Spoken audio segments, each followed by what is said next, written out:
Hello and welcome back to my channel and welcome to my hometown of Bekonscot. So today I'm going to be taking you to the main tourist attraction in Bekonscot, which is Bekonscot Model Village. It's about 10 minutes away from where I live. I've been a couple of times before, but I'm moving soon, so I thought I'd best show it to you now before I move away and I can't do it anymore. So I've booked my ticket online, I've got everything ready. It looks like it is about to rain, but I am going to brave it. But follow me and I'll show you a bit more.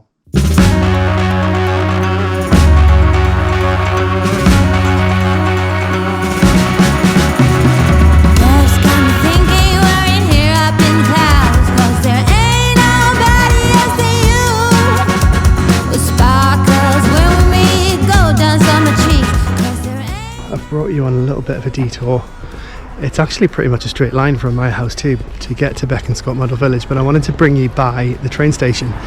So the quickest way to get to Bekonscot and the most sustainable way to visit Bekonscot is to come here on train. So there's trains that run from Beaconsfield to Marylebone probably 2 or 3 times per hour, and it's a very short walk up from the train station to get to Bekonscot. So literally, I'll show you, the train station is here. Let's follow this little path up and round, and then eventually you'll get to Bekonscot Village. So almost there now, but I'll show you a little bit more of the journey along the way.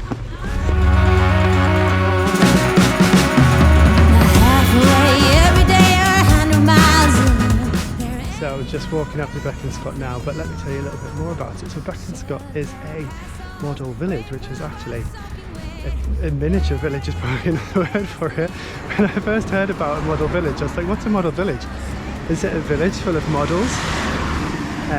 Not supermodels, but yes, models, like miniature versions of everything that exists in reality. They're not so popular anymore, but they were really popular in the 1930s, which is when this one was built, and all the way up to the 1950s. And eventually they just kind of fell out of fashion. And there's not many of them left anymore, unfortunately. I think Bekonscot's one of the only remaining ones in the UK. But interestingly, a lot of the ones that closed, they sent their models to Bekonscot. So there's a lot of the old stuff in this one. So it's quite a fascinating glimpse into the past, because everything in the model village is dated to 1930s, 1950s. So it's a little bit of a step back in time. It feels a little bit like you're in Gulliver's Travels. But yeah, it's quite cute, it's quite quaint. Anyway, almost there now, so I'll show you around.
that's me home again now. I've just walked back from the village.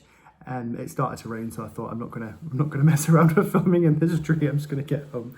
I was probably there for about 20 to 30 minutes before it started raining. You can spend a lot longer there. The model village is in a bit of a loop, and you can go around that loop as many times as you like. So you can spend a lot longer there. There's also a bit of an eating area around the back, where there's a little cafe where you can get some food. There's also some really great places for lunch back towards the train station. Fago's particularly good. Also, the Cape is another option for you, both within walking distance of the model village. So if you are looking for food, I would look at those two options. There were a lot of kids in the park today. I'm mentioning this for two reasons. So one, I couldn't really do a lot of filming there because you've got to be careful. Obviously, a guy stood on his own. I'm not that guy, but it could look like I am that guy filming in the park. So I had to be really careful about what I was filming today. The other thing was they were screaming. They were screaming loud. It sounded a little bit like this. And that child wasn't in pain. That child was just really, really excited to be there, which is a glowing review from a young person about the model village. That being said, if kids aren't your bag, have a think about when you attend. I'd avoid half terms and maybe go during the day when the kids might be in school, because that unfortunately was not my bag. But other than that, it was a really nice trip. It was good to see it again. Every time I go, I see something that I've missed on the previous visit. There's so much attention to detail. You never fail to see something new.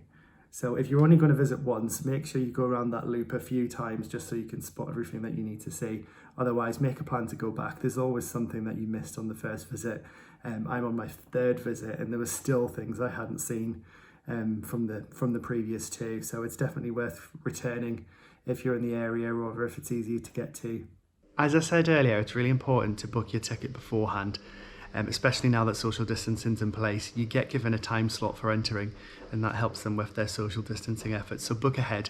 You can also get some discounts on there if you're a concession or you've got family members. The other thing I would say is social distancing inside wasn't that easy. Some of the pathways are quite narrow and they can easily get blocked if there's a family there with a pram. So just take your time, stay as far away from other people as you need to, and there's quite a few little rest areas in there as well. So if you need to, stop in the rest areas and let the crowds move through. So that's it for today. I hope you enjoyed our little trip around Bekonscot Model Village. If you enjoyed it, please like and subscribe. I don't know where the buttons are, but click them. Please click them, or follow me on Instagram at Carlos International, and I hope to speak to you all soon.